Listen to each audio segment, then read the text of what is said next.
Update muna nga tayo sa mundo ng basketball sa Gilas Pilipinas sa FIBA World Cup Asian Qualifiers. Eto nga si Coach Tim Cone may matinding tinatarget para sa Gilas Pilipinas. At si Kevin Kembao nagpakita na sa practice at inilabas na rin ang power rankings ng FIBA World Cup Asian Qualifiers. Ngunit bago tayo magpatuloy, pakipindot naman ang like, subscribe at ang notification bell para updated ka sa susunod kong i-upload. Pakipollow na rin ang aking Facebook page na Pinoy Viral Sports Official. Maraming salamat.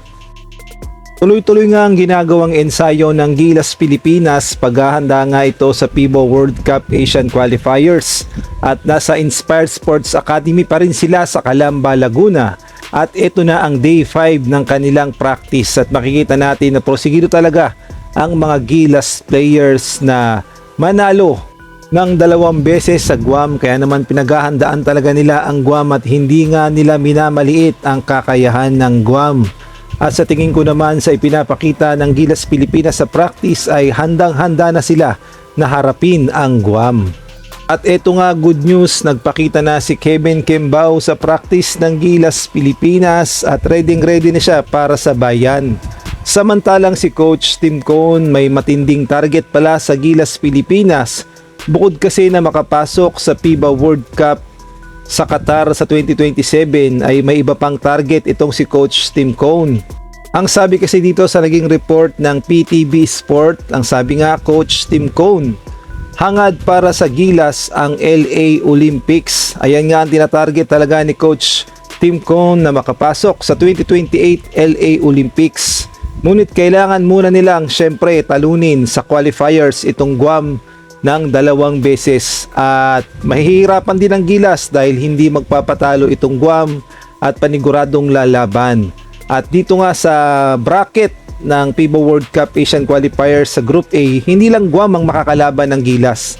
Nandyan din ang New Zealand at gay na rin itong Australia. Kaya naman suntok sa buwan talaga ang laban ng Gilas.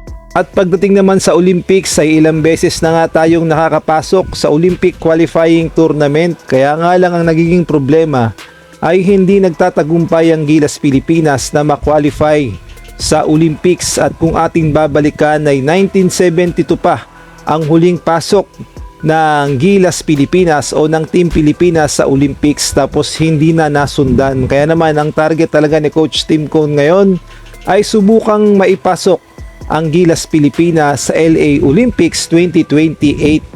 Samantalang naglabas naman ng FIBA o ang FIBA World Cup Asian Qualifiers ng power rankings na lalaban dito nga sa qualifying tournament at number 1 pa rin syempre ang Australia, pangalawa ang Iran, pangatlo ang China, pang-apat ang New Zealand at ito nga nakakagulat, Chinese Taipei pang-5, sinundan ng Lebanon. At ito nga South Korea pang-7 at ang Pilipinas pang-8.